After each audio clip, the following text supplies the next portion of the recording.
Europe 1 Soir. 19h, 21h, Pierre de Villeneuve. Toujours avec Georges Fenech et Vincent Roy, je reprends juste l'information que disait Maël. Là aussi, c'est une histoire judiciaire. Un adolescent de 16 ans qui est donc condamné par le tribunal pour enfants de Châteauroux à 8 ans de prison ferme pour avoir tué un gamin. Tu tues un gamin et puis tu as 8 ans de prison ferme. Pourquoi ? Parce qu'il y a une altération du discernement de l'auteur au moment des faits. Ça aussi, ça fait partie, j'allais dire, de l'arsenal des magistrats en disant, mais vous comprenez, il y a une altération du discernement. Oui, ça veut dire donc que les parents du petit Mathis, du jeune Mathis, pourront croiser l'assassin de leur fils d'ici 2 ou 3 ans. Parce qu'il y a un aménagement de peine, et une réduction de peine. 8 ans, ça va faire 4 ans.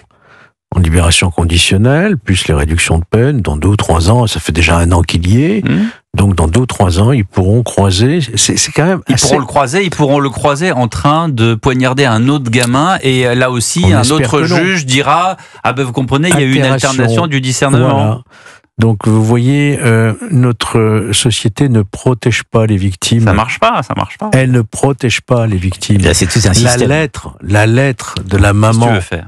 Du petit Elias, cette lettre. Bien sûr. Moi, je recommande, je l'ai dit sur CNews, que tous les magistrats, tous les politiques l'aient sur leur chevet de lit, qu'ils la lisent tous les soirs, cette lettre. Parce que c'est un cri d'alarme, un cri de détresse d'une mère qui dit « Mon fils ne me fêtera pas la fête de mère cette année ». Mais où sont les juges qui ont pris cette décision de le relâcher ? Où sont les politiques qui ne prennent pas les mesures contre la délinquance des mineurs, voyez-vous ? Donc, je crois qu'aujourd'hui, nous sommes dans une société qui a perdu ses repères parce que nos responsables ne prennent pas leurs responsabilités, voyez-vous ? Et ça, je suis vraiment en colère, puisque j'ai été député, j'ai été magistrat, je sais de quoi je parle. Il y a une responsabilité évidente aujourd'hui de la magistrature et de la classe politique, toutes confondues. Et ils ne peuvent pas, selon vous, Georges Fenech, se rabattre sur ce qu'on entend de temps en temps. C'est-à-dire, les textes ne me permettent pas le fonctionnement de la justice ne me permet pas, et donc je suis obligé de... Oui, il y a effectivement des failles dans nos dispositifs législatifs, qu'a essayé de combler un petit peu Gabriel Attal en réformant un petit peu, je dirais insuffisamment, à mon avis, le code pénal des mineurs. Il y a le manque de place, le manque de moyens, etc., d'accord. Et le boulot des avocats aussi, qui sont là pour dire, non, ça vous pouvez pas le faire, parce que, comme vous le dites très justement, il y a une faille à ce moment-là. Oui, il y a une faille à ce moment-là. Il y a les fameux vices de procédure. Oui, il y a cette tendance que je dénonce régulièrement au sein de la magistrature de considérer que la prison, c'est pas bien. Donc, il faut l'éviter. Voilà. Et puis, il y a une vraie question qui se pose.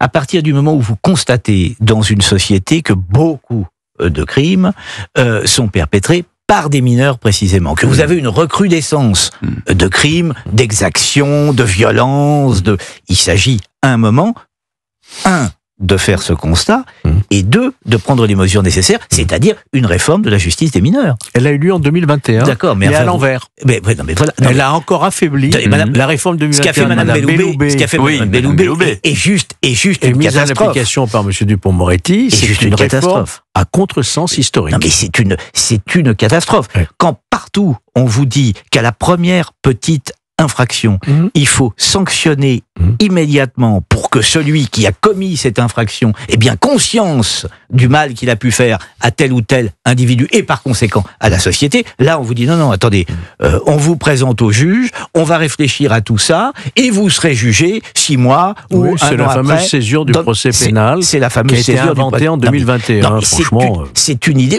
On se demande dans on ne rend pas service aux jeunes délinquants. Totalement. Parce qu'on ne fait pas prendre conscience. Absolument. Mais c'est tout le problème. Voilà. Et on se demande dans quel type de cerveau une idée semblable peut germer. On le sait, c'est Madame Belloubet. Mais d'accord. Enfin, là, franchement, oui, mais Madame Belloubet est une, comment dirais-je, est une juriste, je crois, de formation. Professeur d'université. Et donc, ça rentre dans un dogme, dans une façon de penser. Exactement. C'est ce que vous expliquiez il y a quelques semaines, ici même, Georges Fenech. Et j'ai l'occasion de le rappeler de temps en temps, puisque vous nous l'avez dit. Vous nous avez dit, je me souviens très bien, c'était même il y a quelques mois, Oui. Et il dit qu'au moment où il y a eu Badinter en ministre de la Justice, il y a eu une véritable césure. C'est-à-dire que il y a eu un autre courant de pensée, une autre façon. Il n'y a pas eu que la fameuse abolition de la peine de mort, il y a eu, pour les magistrats, dans les écoles de la magistrature, une autre façon de penser la justice. Oui, c'était un courant donc qui est né après les événements de 68, le 8 juin 1968 précisément, création du syndicat de la magistrature, et qui a, renforcé sa doctrine pendant toutes ces années. Et en 1981, la divine surprise de l'alternance socialiste, et ils investissent l'école de la magistrature, la chancellerie, les juridictions, et ils vont essaimer, d'ailleurs leur revue s'appelle l'Essaim, ils vont essaimer partout. Et ce courant a réussi en quelque sorte. C'est un courant qui, pour simplifier les choses, dit deux choses: abolition de la prison, abolition des frontières.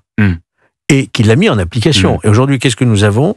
Une société d'ensauvagement et une immigration incontrôlée. Ils ont réussi. Leur programme, c'était pas un accident, c'était programmé, voulu. L'immigration, c'était les péchés coloniaux qu'il fallait réparer. Donc, ils sont un droit et une créance. On jouait sur la rente mémorielle. La créance du péché colonial, du crime colonial. Donc, ils peuvent venir comme ils veulent, quand ils veulent, et bénéficier de tout. Vincent Roy. Ce qu'il faut comprendre, c'est que ces penseurs ou ces pseudo-penseurs se sont attribués un précepte hitchcockien qui disait ne pas filmer un individu malade dans la société, mais filmer un individu dans une société malade. Et c'est là toute la différence. Et c'est là toute la différence. Mais ça a été très théorisé, c'est ça que je suis en train de vous... C'est pas comme ça, c'est vraiment intellectuellement. On a mis presque ça dans les livres. Mais oui, ça s'appelle, c'est la doctrine de la défense sociale nouvelle, qui a été vraiment théorisée par Marc Ancel, le magistrat, importé d'Italie, et expliqué à toutes les générations de jeunes magistrats, dont j'ai fait partie, mais il se trouve que moi j'y ai résisté, à cette fameuse culture de l'excuse, parce que je préférais aller me balader dans les coteaux du Saint-Émilion ou sur les rives de la Cano que d'entendre ces billevesées où on recevait des grands truands pour nous expliquer que la prison c'était pas bien.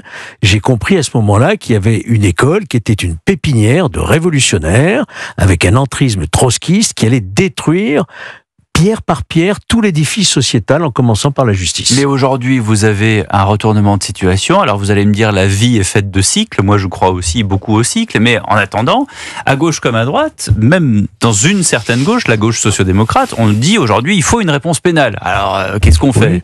Oui, moi je me souviens les dernières années où j'étais au Parlement, il y avait qui? Il y avait Manuel Valls, qui était ministre de l'Intérieur, et qui bataillait avec Christiane Taubira, qui sabotait tout ce que pouvait faire le ministère de l'Intérieur. Que dit Manuel Valls aujourd'hui? Oui. Au contraire. Oui, absolument. Oui, mais lui, il a toujours été cohérent sur ces questions-là, sur la sécurité.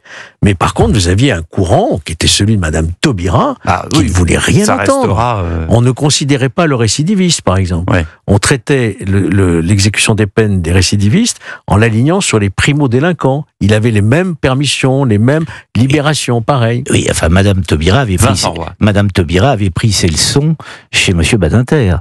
C'est le courant qui vient de Badinter, qui passe par Madame Guigou et qui va jusqu'à Madame Taubira, en passant par d'autres encore. Et dans la Macronie, alors du coup, on a eu Madame Belloubet, qui y avait avant, alors parce que il y avait Éric Dupond-Moretti ensuite. Éric Dupond-Moretti ensuite, mais je pense pas que Madame Belloubet ait été la première ministre de la Justice d'Emmanuel Macron. Il y a eu Monsieur Castaner qui était ministre de l'Intérieur.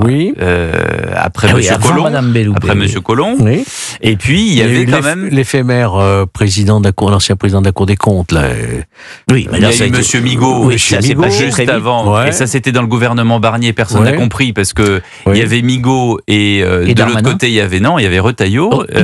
Il y avait Retailleau à l'intérieur déjà. Il y avait Retailleau à l'intérieur déjà. Darmanin est retourné député. Et maintenant, M. Darmanin, garde des Sceaux. Et maintenant, on a enfin un combo, entre guillemets, un duo qui fonctionne. Et un garde des Sceaux qui prend par le taureau par les cornes pour les prisons de haute sécurité. Qui s'inspire de l'Italie. Et qui s'inspire de l'Italie. Mais qu'est-ce que c'est tard, ça arrive très tard tout cela. Notre société est déjà gangrénée, quoi. D'où d'ailleurs cette cette non-implication des juges pour les victimes. Tout ça découle de cette jurisprudence dont vous venez de parler, de cette jurisprudence badinte que je qualifierais moi de badintérienne pour faire court. Mais voilà, la victime compte moins qu'un individu que la société a rendu malade et que par conséquent il s'agit d'excuser. On est très très loin de garde des Sceaux comme Alain Perfit, comme... Quand Badinter arrive en 80, la première chose qu'il fait, par simple décret, Georges Fenech, il abolit, ce qui était illégal, il abolit la loi sécurité-liberté de M. Perfit, par simple décret. Il n'y a même pas eu de débat à l'Assemblée nationale, qui était une loi très équilibrée, comme son nom l'indique, sécurité et liberté. On préserve les libertés fondamentales, mais pas au détriment de la sécurité qui a besoin d'être respectée en France. Donc vous voyez que ce courant défense sociale a triomphé malheureusement, et 40 ans après, on en paye vraiment les conséquences. Quand je vois ces mineurs qui s'entretuent à coups de couteau, à coups de kalachnikov, qui sont dans le trafic de stupéfiants, etc., je me dis vraiment, mais c'est pas possible. Qu'est-ce qu'on a fait, quoi. C'est-à-dire qu'aujourd'hui, il y a une inertie, il n'y a plus aucun garde-fou, tout est permis, tout est possible. J'ai tendance à dire parfois que le jeu vidéo est transposé à la vie réelle. Tous ces jeunes, effectivement, l'hyperviolence des jeunes qui parlent le TikTok d'ailleurs. Mais quand vous savez, français, ils parlent le TikTok. Quand vous savez, parce que vous l'avez éprouvé, ou parce que vos camarades l'ont éprouvé, que vous ne risquez pas grand-chose en commettant telle ou telle exaction. Pourquoi ne pas la commettre ? La peur du gendarme a fait pendant des générations. Mais on n'a plus peur du gendarme, on l'écrase. Voilà, on l'écrase. Reculer. À partir du moment où vous savez que d'une certaine façon, on va vous trouver des circonstances atténuantes, que l'on va vous excuser, et que finalement votre peine va être minimale, et que quand bien même il y aurait peine, il y aurait aménagement de la peine, il y aurait réduction de la peine ou tout ce que vous voulez. Non, on ne respecte plus rien, il n'y a plus l'autorité plus respectée. Et rappelez-vous les graves incidents au sein même des juridictions et des cours d'assises. On a vu se bagarrer violemment des familles, de parties civiles et auteurs. Regardez les magistrats qui sont aujourd'hui menacés. Il y en aurait 150 aujourd'hui qui bénéficient d'une protection policière. Regardez ce qui se passe. Donc vous voyez bien les prisons, les enlèvements et les assassinats de surveillants pénitentiaires. On voit bien que la justice, la police, la prison ne fait plus peur en réalité. Or si l'autorité dans une démocratie n'est pas respectée pour préserver la liberté de chacun, alors on ne peut plus parler vraiment de démocratie.